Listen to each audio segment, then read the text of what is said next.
So we are to the Hollywood section of the roster countdown. And frankly, I'm not sure if it's too low or too high.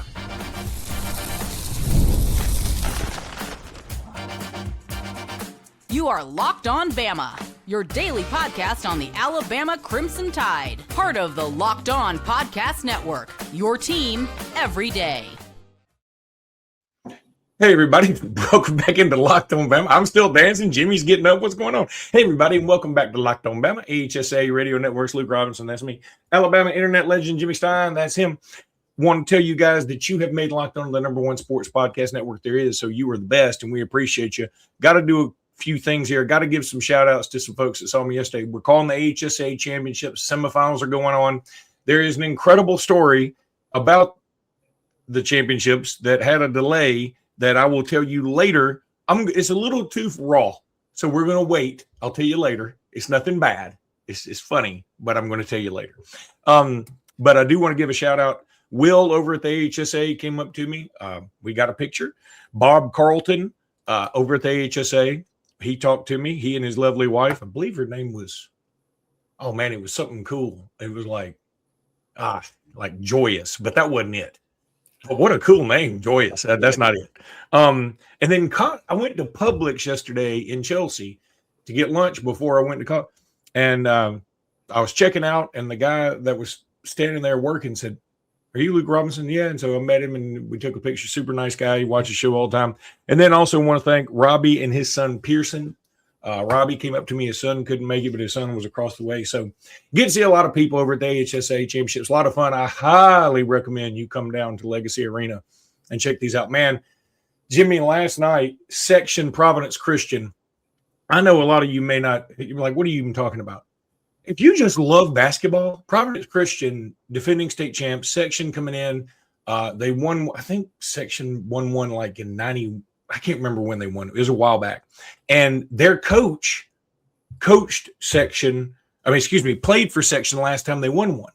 And just the game of the day, bar none. Unbelievable contest. A pretty unlikely guy hits a three with about 2 seconds left to win it. Just had everything you could possibly want in a basketball game. I mean, it was joyous to call it. So loved it. And I highly recommend you come down there today. There'll be a lot of fun games today, a lot of big-time teams. We can talk about them in just a bit. But I do want to talk now about Hollywood Williams. Ryan Hollywood Williams. You love him. I love him. This is a Hollywood Williams podcast. We've always said that. We still believe it. We had a Ryan Williams podcast before Ryan Williams had a Ryan Williams podcast. That's a part of the historical record. That is so true. I wonder if we had trademarked that. This is a Ryan Williams podcast. If Ryan Williams went up and go, well, that's mine, and be like, sorry, dude. I mean, we're going to need some money. We're going to need some money to settle this. Yeah. Or sign this football. We can be bought. So Ryan Williams on this countdown now, and I feel like, frankly, we're giving him not enough credit and too much credit. If you had said Ryan, I think he's number 6, right, Jimmy? Is he number 6? Number 6. He's number 6, the 6th best player on the roster, and I believe last fall, entering the season and our pre-fall roster ranking, he was number 1. Oh, I mean, again, if you had said after the Georgia game in 2024 that Ryan Williams would be number 6 on your roster countdown, we'd be like, yeah, as long as the roster is people of earth, he'd be the number 6 person on earth ever, like of all time. And now he's number 6 on the roster for just Alabama football, and it makes a lot of sense. His stats have certainly declined. His production's declined. He has had some wow moments, but just as many, oh my God, how did he drop that moments? I mean, some of the passes that have been dropped, you would say, okay, that's a tough catch, but we expected an exceptional receiver to catch them. Some of the passes are, oh my God, anybody who's ever caught a football would have caught that. And that's what's so baffling about this, because the guy is incredibly lovable. He's engaged. I don't think they've actually gotten married yet. Engaged, to my knowledge. Okay. They're engaged to a lovely woman. I doubt her name is Joyous either. So engaged to a lovely woman that he's got it going on. He's got a gazillion-dollar smile. He's got a great personality. He is gumped out to the max, and we love him. And all we want is for him to be as good as we think, which is an impossible expectation. I got some good news here. I did some research. Look, I think everybody's down on Ryan because of the dip in production and the drops. And I get all of it. I get the criticism. I sort of join in it in the sense that, come on, Ryan, you can be better than this. And I know that Ryan knows he can be better than this. And one thing I also know, he's working on it. But how about this? Alabama's had this incredible run of first-round receivers. Ryan had 865 yards in his freshman year, and it dipped to 689. And everybody's like, what's wrong with Ryan? He's not as good as we thought he might be, and all this over-the-top criticism you read. Here's 4 other first-round wide receivers from Alabama recently, or somewhat recently. Julio Jones had 924 yards in year 1. That's awesome. That's even a little more than Ryan. 596 in year 2. A near 400-yard drop in production. You're like, oh, well, that's just weird. That's one guy. Amari Cooper, monster freshman year, 1,000 yards right on the nose. Year 2, 736, down to 270 yards. Calvin Ridley, another first-round pick, 1,045 yards as a freshman, 769 in his sophomore year. Oh, one more, even more recently, Jalen Waddle. Not quite as good of a freshman year as Ryan, just barely behind it at 848 in his freshman year, 560 in year 2. Every single monster year freshman receiver at Alabama over this period of time that ended up in round 1, every one of them had a dip in year 2. The only players that didn't were the players that didn't have noisy freshman seasons. Now, you can say Devontae Smith had a noisy freshman season because of the caliber of his catches, but he only caught like 6-8 balls the whole year. I think he caught like I think he caught 6. Yeah, he didn't have a year like Ryan had. Ruggs, his freshman year, he had like 6 touchdowns, but they were only on like 6 catches. His first 7 catches were touchdowns. Jerry Jeudy also did not have a huge freshman year. He had a monster sophomore year. So the guys that didn't have the dip were guys that didn't even have big freshman years. All of the first-round wide receivers from Julio forward, all 5 of them, and I'm counting Ryan, so okay, all 4 of them went from monster freshman seasons to dips in season 2, just like Ryan. Now, what else did those guys have in common? They all went off in year 3, all of them. That's what I think Ryan will do, because I put Ryan in their category. Now, where I'm going to find out I'm potentially wrong is that he's not in their category, and he was never as good as those guys. I have a hard time believing that. Now, that might prove to be the case. I don't think so. I think he's in the Julio, Amari, Calvin, Waddle realm of talent and gifts. And let's see how he handles this adversity. One other point, Luke, that you're going to know well with the AHSAA. Look back over 4 years. Ryan's sophomore year at Saraland, Mr. Football.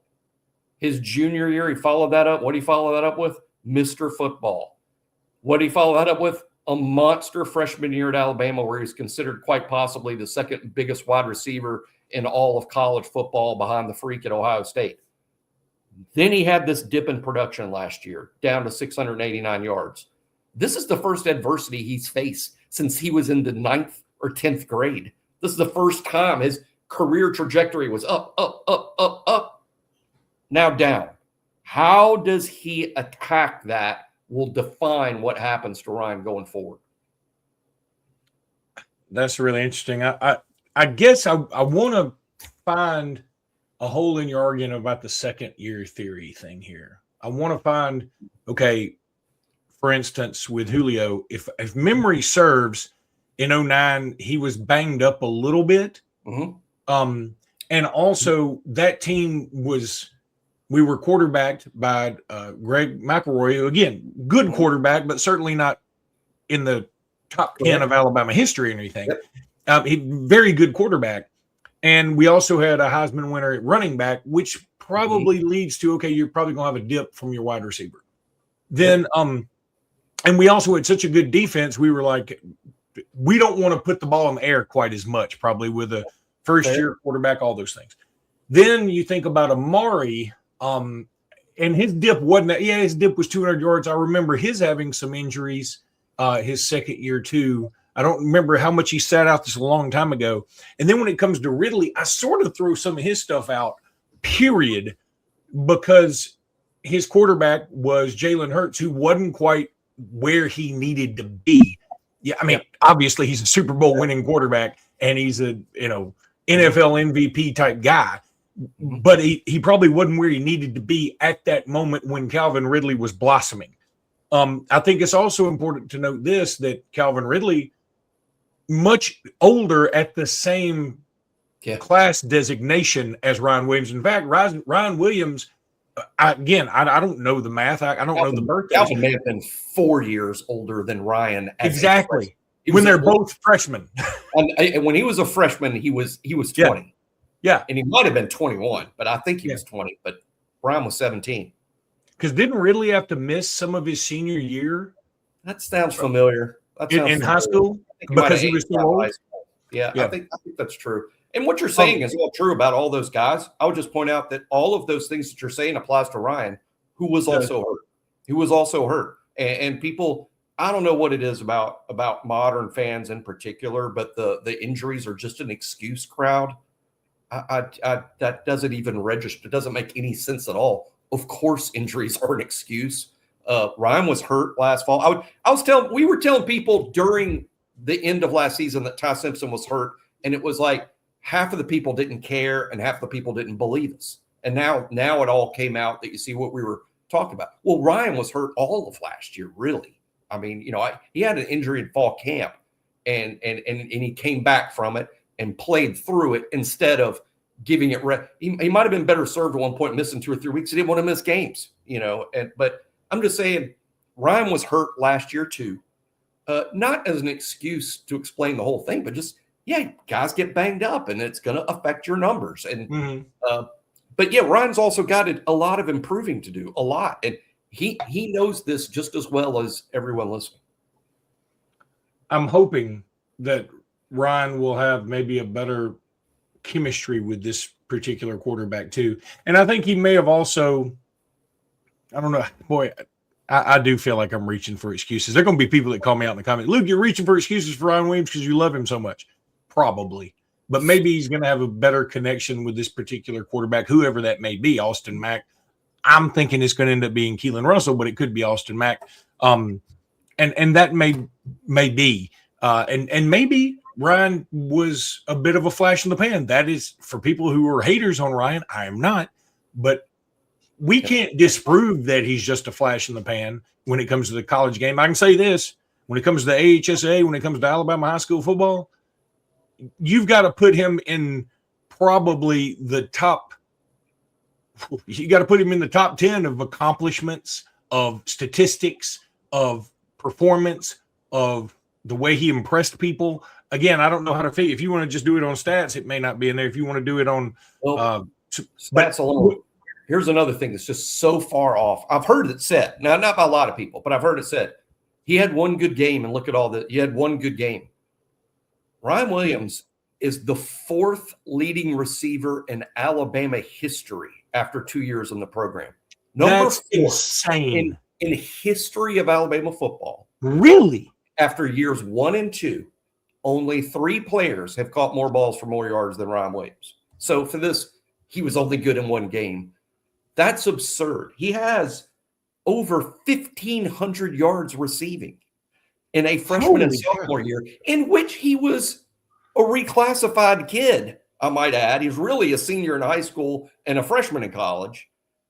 His production has been really good. And I heard DeBoer say it the other day. Too many people make a big thing. He had 689 yards last year. That's not Jimmy, what are you talking about? Catches or what? What are you talking about here? He had 689 receiving yards. Right.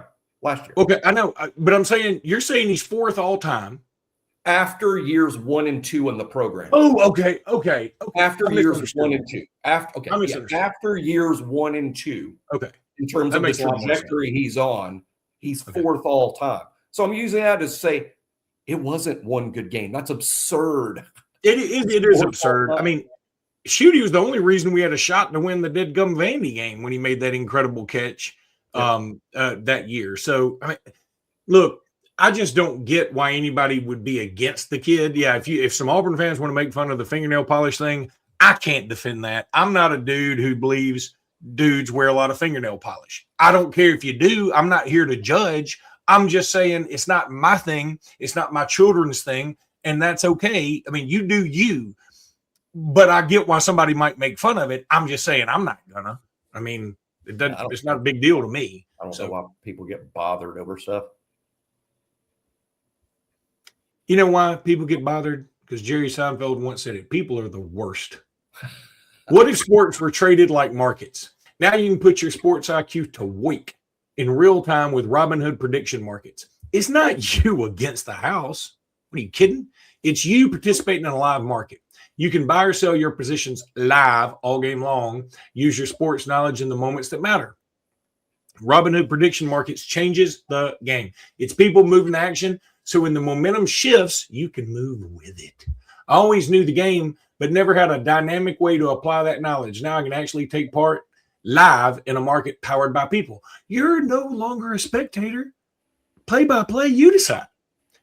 Trade every play with Robinhood, now available across the U.S. Download the Robinhood app now to begin. Futures and cleared swaps trading involves significant risk and is not appropriate for everyone. Event contracts are offered by Robinhood Derivatives, LLC, a registered futures commission merchant and swap firm. Go check out Robinhood. Okay. Some gas. I've lost some gas with the Jimmy Stein guarantee. I feel like it's to the point where the gag has been going on so long now. I'm like, I can't stop it, but I got to come up with some way new to say it because I feel like it's lost its luster. So I want people to like have to rewind and go, what did he say? What did he say about Jimmy? All right. Really quickly, AHSAA stuff last night. So, I mean, I can't tell you guys enough how much fun this is. I mean, it really is nuts. I'm tired. Last night there was a 2-hour delay. I didn't get home till 11 o'clock. Called 4 straight games. My throat's killing me, and I'm calling 4 straight games from 3 o'clock till God knows when tonight. But I'm telling you, you want to come out here and enjoy these games. A ton of fun. That Section Providence Christian game, I talked about it. It was fantastic. They're not a lot. The only thing I'll say, they're not a lot of prospects this year. This is not a great year for for dudes who Alabama's looking at, or even women Alabama's looking at. So that is the one thing that is a little troubling. I wish there were more prospects for Alabama, and maybe there'll be some football guys out there. So every now and then there's football guys, that are playing basketball that have got this far, and see some future football prospects. I'll say this: there's a kid named Khalil Luster. He's 6'8", plus or minus. Plays for Red Bay. Now Red Bay lost. They lost to Lafayette. He is a freshman, and he had 9 points. I mean, moved really well. His shot was pretty. Again, he plays at Red Bay, so not a huge level school, but man, he's kind of a dude as a freshman. I saw another guy who plays for Section last night. His last name is Cloud, the sophomore point guard, son of the coach, and he was really good. I mean, again, he probably is not going to play in the SEC, is my guess. That's just a guess right now, but he's going to go somewhere and play, and he's going to be pretty good. You're going to see him in the NCAA tournament or something. They're going, he's from Alabama? Yeah, he's from Alabama. Why didn't we recruit him? Well, he didn't have this measurable or that measurable, and he's going to be one of those dudes. We saw a 7th grader make a bucket last night in one of the games. It's bananas. There have been better years in terms of individual talent, but these games have been something else. So I'm telling everybody, come on out there. You'll really enjoy it. There'll be, Hoover will be out here a little later, teams like that. No Mountain Brook teams, which is kind of weird. And I love it when Mountain Brook gets here. Not because I live in Mountain Brook. I didn't go to Mountain Brook. That doesn't bother me. But Mountain Brook brings the people. And the BJCC last night, that Section Providence, that Section crowd in particular, They brought everybody, and they didn't bring just a section. They brought the whole darn thing. So a lot of fun. I'm going to tell everybody, y'all come on out. We're going to talk some other basketball, Alabama Crimson Tide basketball, when we come back. So need to tell you guys about Indeed. You know what I'm going to tell you about Indeed. You want to hear about it. I know you do. Workplace chaos, deadline stacking up, inbox overflowing, and the one position you have is to fill is still sitting open? When the pressure's on and you need the right hire, this is a job for Indeed Super Jobs. Indeed Super Jobs helps you reach the people who actually fit what you're looking for, skills, experience, location, all of that stuff. So you're not just hoping the right candidate stumbles across your post like some kind of sucker. And here's the stat that says it all. In the minute I've been talking to you, companies like yours made 27 hires on Indeed, according to Indeed data worldwide. So go check out Indeed. Listeners of this show will get $75 sponsored job credit to help get your job the premium status it deserves at Indeed.com/podcast. Just go to Indeed.com/podcast right now and support our show by saying you heard about it on Locked On Bama. Indeed.com/podcast. Terms and conditions apply because they apply to everything. Need to hire? This is a job for Indeed sponsored jobs. And then, of course, as always, reliable. Your favorite, my favorite, FanDuel. Love FanDuel. It's the best. College basketball is nonstop. Big games, tight spreads, momentum swings at every single night. From early tip-offs to late-night West Coast shootouts, there's always action on the board. And now FanDuel is giving you a way to turn that energy into even bigger potential wins with a college basketball parlay profit boost. You can build any college hoops parlay you want. Rivalry games, ranked matchups, whatever is your parlay. Do it the way you want to. Look, go safe or go bold. I don't care. It's your parlay. I've already told you this. Ride with the teams you've been following all season. It's your parlay, man. Your style. Now with more upside behind it. I'm not going to give you all my parlay winners. Go get your own. You got plenty. Plus, you don't want mine. I'll lose a lot. Head to FanDuel.com to get started. That's FanDuel.com. FanDuel, play your game. And, of course, play your parlay with FanDuel. So Bama and Georgia tonight at the very, convenient tip-off time of 5:30. Why on earth do we do this? I mean, why 5:30? Well, it's 30 there. So I guess to them over there on that side of the time zone, I guess it makes a little more sense. I guess, but it's still kind of random. The NBA games don't generally start at 5:30. Is Feinbaum preempted every Tuesday on SEC Network to bring in a game? I don't think so. So not every Tuesday. No, I know not every Tuesday. Well, and I don't remember us playing Tuesday even at 6 o'clock. I'm sure we have this year. I guess I just don't remember it. But yeah, it is an unusual time. But hey, let's get it out of the way. Get a little extra rest for Auburn on Saturday, and tough challenge. Georgia's an NCAA tournament team on the road. One thing that struck me the other day that's kind of funny about college basketball, or a little odd, when you play these road games, it's a raucous environment. It's tough. You feel like you're being kind of, the Christians fed to the lions, biblical times. It's a tough environment to go play in. Then you get to the NCAA tournament at the end. You don't have to play in environments like that. Sure, there's a lot of pressure. There's a lot of stress. It's a huge game, and some portions of the crowd are into it just like they would be at a home game. But a lot of people in the arena don't care about the outcome. A lot of people are fans of other teams that are playing, and it's just a different atmosphere, different environment that's not as tough as the regular season road games are. Oh, I'm totally right there with you. In fact, I think football, basketball that way. Heck, football postseason, same way. Well, I think it's something that's like playing at, LSU. I think it's something players, it does take them a minute to get used to. You're used to either having the warm embrace of your home crowd, or you're going into battle like Jon Snow facing all those riders, with the sword, the little GIF or whatever it is, GIF, it doesn't matter. And then the what would they call the White Walkers? They weren't the White Walkers that were coming at him. I don't think that was some other army, and then some other people. The army of the dead. Yeah, the White Walkers were the army of the dead. Look, I've watched Game of Thrones. I don't live Game of Thrones. People get mad. Oh, you don't know Tyrion was the cousin of. No, I don't, man. I just remember the dragon, and they had a lot of nudity. I like the show. It's really good, and I like a lot of dragon nudity, which I'm also into. Weird fetish. It's really good. I love Game of Thrones, but yeah, I Game of Thrones trivia. Just go ahead and give me an F. But I enjoyed the heck out of the series. Also, I love the fact that Game of Thrones had a lot of names that I might see in the AHSAA program today. I like that. Okay, so about the game tonight, ESPN predictor has us like a 54% chance to win. The spread has gone from Georgia -2.5, Georgia -1.5. I get it.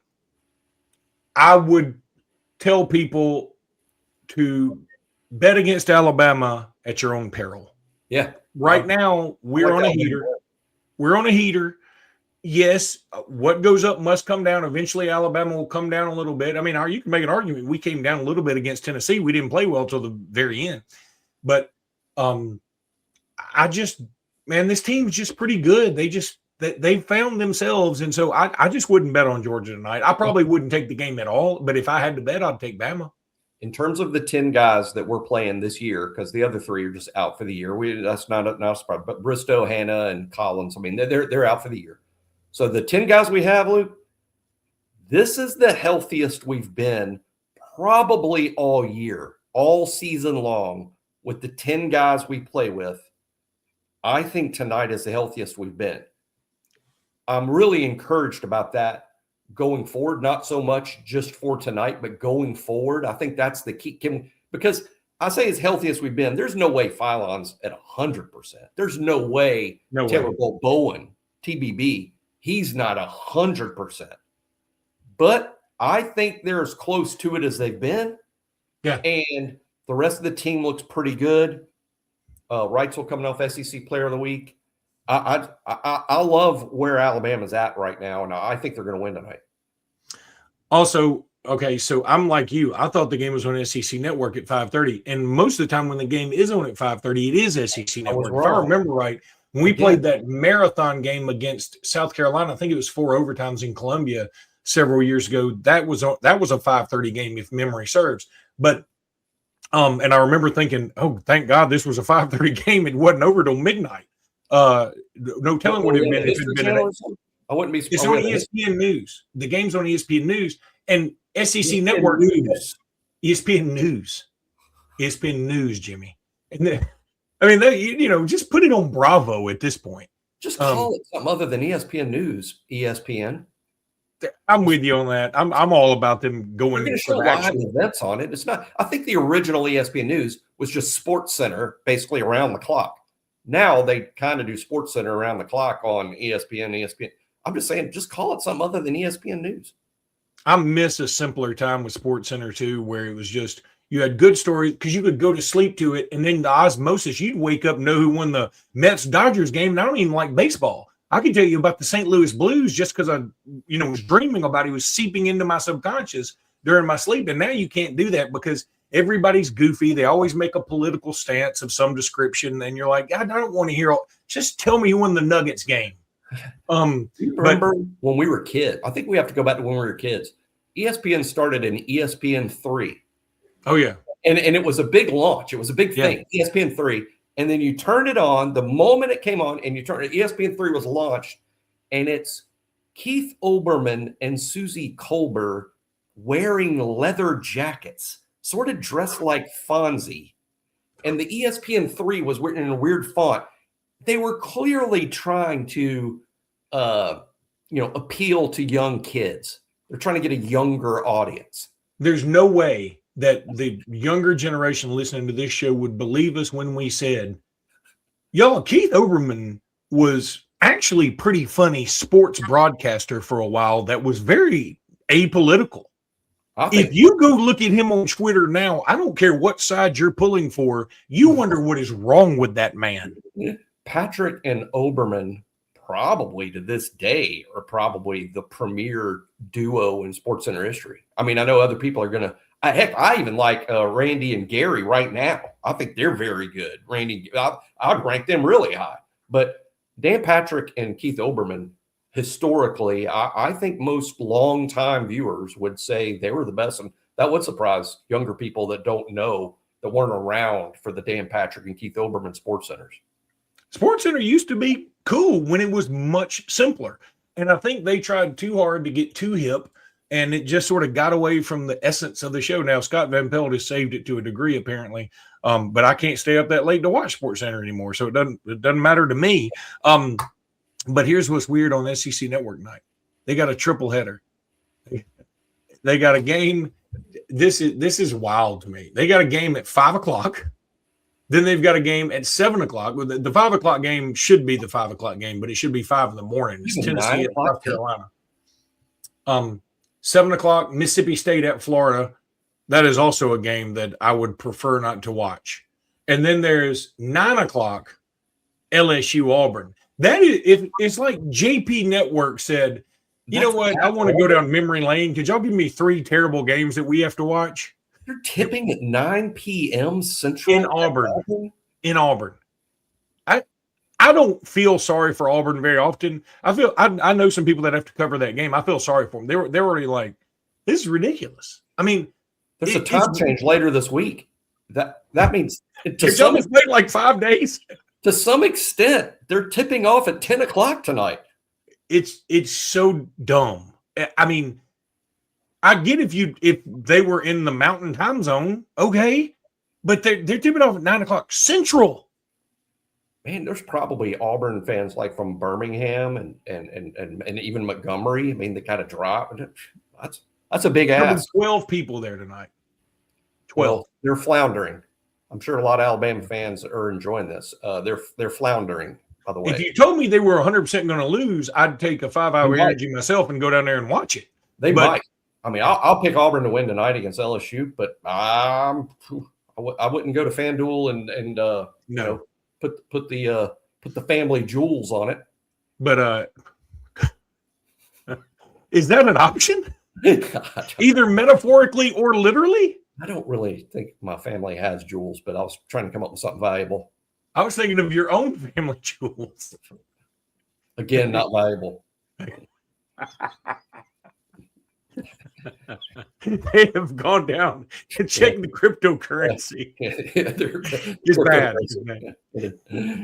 Okay, that's going to do it for today's pod. We'll be back tomorrow morning. Until then, roll tide, everybody. Roll tide.